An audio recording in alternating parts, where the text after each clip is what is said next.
गंगा के जलस्तर में बढ़ोतरी की वजह से जो सहायक नदी है जिसमें सरयू और घाघरा नदी शामिल है, इसका जलस्तर बढ़ गया है और इन इलाकों में रहने वाले लोगों की परेशानी को इसने बढ़ा दिया है। रिविलगंज के पास तेजी से पानी बढ़ने की वजह से निचले इलाके में पानी प्रवेश कर चुका है। सरयू और घाघरा नदी में इस वक्त उफान है और साल 2016 के प्रलयंकारी बाढ़ की यादें लोगों को आज भी डराती हैं और यही वजह है कि यहां रहने वाले लोग अब दहशत में हैं।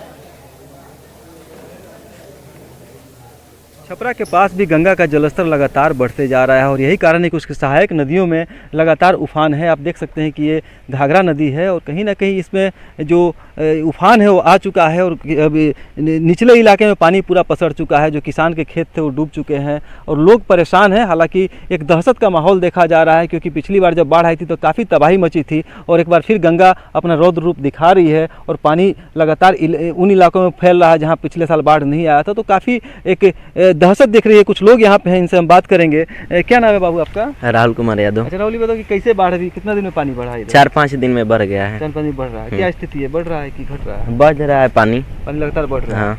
अगर बाढ़ आता है तो क्या परेशानी होगी इस इलाके में? बाढ़ आएगा तो इधर उधर जाना होना, फिर माल ओल है जो गाय भैंस है उस सब का चारा के लिए दिक्कत हो जाएगी। बाढ़ आता है तो बहुत सारे समस्या होते हैं, लोगों को खाने पीने के दिक्कत हो जाता है। जैसे लोग अपना जो काम करते हैं, बिजनेस करते हैं, काम पे नहीं जा पाते हैं, ये सब समस्या है। तो पानी पिछले साल कब बाढ़ आया था इधर? पिछले साल 20 तारीख 8 महीने 2016 में आया था। 2016 में बाढ़ आया था। लेकिन बन गया था उस समय, बहुत खतरनाक था। जो मतलब लोग भूखे मर रहा था, खाने पूरा पानी रोड पर भी चढ़ गया। हाँ, पूरा गांव हर एक घर में चला गया था। संतोष गुप्ता, न्यूज़ 18 छपरा। और इस वक्त बड़ी खबर पटना से आ रही है जहां पर सी टेट और बी टेट पास अभ्यर्थियों की तरफ से प्रदर्शन और हंगामा किया जाता हुआ 3 साल से इन्हें सिर्फ आश्वासन ही मिल रहा है। इसे लेकर अब ये अभ्यर्थी नाराज हैं, आक्रोशित हैं। सड़कों पर अब इनका प्रदर्शन नजर आता हुआ।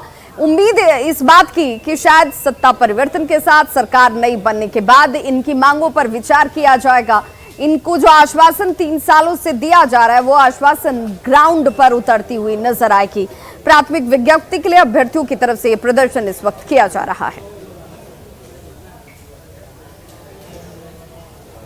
पर ये प्रदर्शन आप साफ तौर पर देख सकते हैं। लगभग 5000 अभ्यर्थी यहाँ पे विज्ञापन जारी करने के लिए प्रदर्शन कर रहे हैं, शिक्षा विभाग के खिलाफ नारेबाजी कर रहे हैं। और आप देख सकते हैं यहाँ पे इनकम टैक्स चौराहे से पहले ही इन्हें रोक दिया गया है। डाक बंगला चौराहे पर इस तरीके से बैरिकेडिंग की गई है। पूरी सड़क आप दूर दूर जहां तक देखेंगे ये तो तस्वीरें देखिए आपके सामने है। ये पटना की तस्वीरें जहां सड़कों पर 5000 से ज्यादा अभ्यर्थी जो हैं वो अपनी मांगों के साथ मौजूद हैं और शिक्षा मंत्री के खिलाफ नारेबाजी की जा रही है। सी टेट और बी टेट पास अभ्यर्थियों की तरफ से ये हंगामा इस वक्त किया जाता हुआ। हंगामा इसलिए कि 3 साल से प्राथमिक विज्ञप्ति के लिए अभ्यर्थी प्रदर्शन कर रहे हैं और संवाददाता संजय हमारे साथ इस वक्त जुड़े हुए हैं। संजय, नाराजगी इन छात्रों की साफ नजर आ रही है, अभ्यर्थियों की साफ नजर आ रही है, लेकिन आश्वासन के बाद अब कुछ बात आगे बढ़ रही है।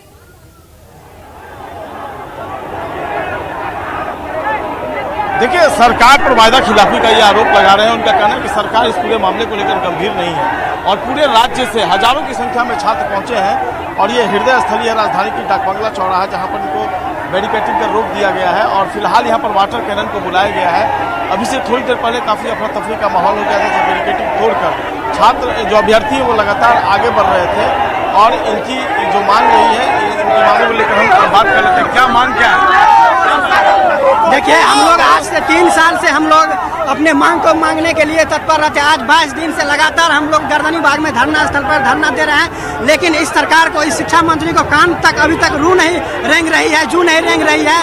हम यही आह्वान करना चाहते हैं कि हम लोग शिक्षा का जो आहारता होता है वो पूरे करके हम घर में बैठ सकते हैं। जिस तरह से आपको सरकार है, इस शिक्षा के प्रति आपको सरकार को बताना चाहते हैं। माननीय विगत 3 वर्षों से शिक्षा मंत्री आश्वासन पे आश्वासन दे रहे हैं। अब बोले थे माननीय तेजस्वी यादव ने कि मेरी सरकार आएगी तो 7 विज्ञप्ति जारी करेंगे, आप लोगों को बहाली करेंगे। तो देखिए हमारी हजारों की संख्या में मैं आपको औकात दिखा दूंगा। बहाली की बात करते हैं तो ये देश की बात करते हैं, ये हिंदू मुस्लिम की बात करते हैं। हमें हिंदू मुस्लिम नहीं चाहिए, हमें विज्ञप्ति चाहिए।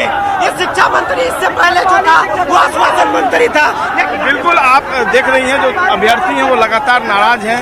वो चाहते हैं कि विज्ञप्ति जारी कर काउंसलिंग इनकी शुरू करवाई जाए और इनको जल्द से जल्द बहाल की जाए। काफी संख्या में पूरे संजय, क्या ये छात्र शिक्षा मंत्री तक अपनी बात को इससे पहले रख चुके हैं, जिसके बाद कोई आश्वासन नहीं मिला और तब सड़क पर मौजूद हैं, या इस प्रदर्शन के साथ ही कोशिश ये है कि शिक्षा मंत्री इन्हें बुलाएं और बातचीत की जाए?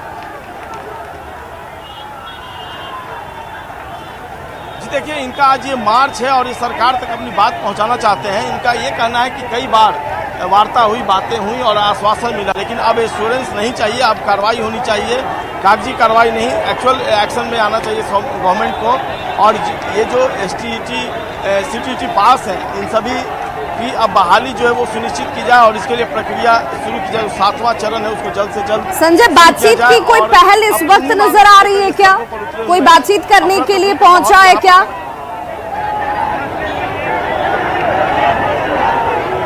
देखिए, अभी यहाँ पर law and order point of view से अधिकारी जरूर मौजूद हैं और एक प्रतिनिधि मंडल की कोशिश यही है प्रशासन की कि एक प्रतिनिधि मंडल को वार्ता के लिए भेजा जाए शिक्षा विभाग में, और शिक्षा मंत्री या फिर जो अधिकारी होंगे वो उनकी बातों को सुनेंगे। लेकिन फिलहाल जो स्थिति यहाँ पर है उसमें लॉ एंड ऑर्डर को संभालना प्रायोरिटी है, क्योंकि डाकबंगला चौराहा राजधानी का व्यस्तम चौराहा है और यहाँ पर अगर ट्रैफिक कंट्रोल से बाहर होता है तो इसका असर पूरी राजधानी पर पड़ता है।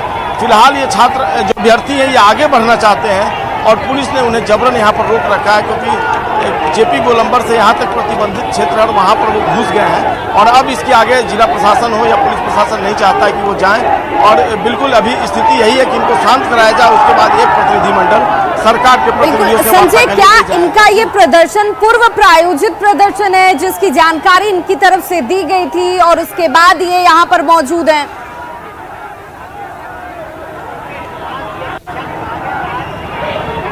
जी बिल्कुल भी, इनका ये कहना है कि ये पहले से पूर्व निर्धारित कार्यक्रम है और इसी के तहत पूरे राज्य के लोगों को यहाँ पर जुटाया गया था और इसके बाद ये प्रदर्शन के लिए गांधी मैदान में इकट्ठे हुए थे और इसके बाद ये आगे बढ़ रहे हैं।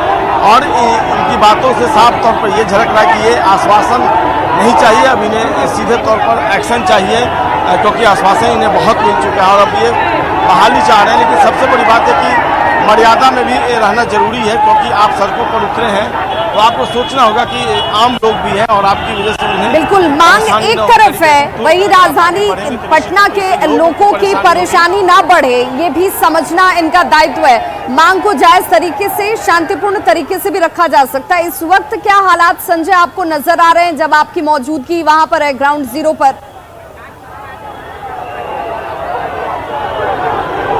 देखिए, अभी से थोड़ी देर पहले बैरिकेटिंग तोड़ने की कोशिश की गई थी और बैरिकेटिंग तोड़कर आगे बढ़ने की कोशिश की इन लोगों ने, लेकिन पुलिस फोर्सेस जो यहाँ पर जिनका डिप्लॉयमेंट है उन्होंने सख्ती दिखाई और वापस बैरिकेटिंग को मजबूत किया गया और इन्हें वापस किया गया।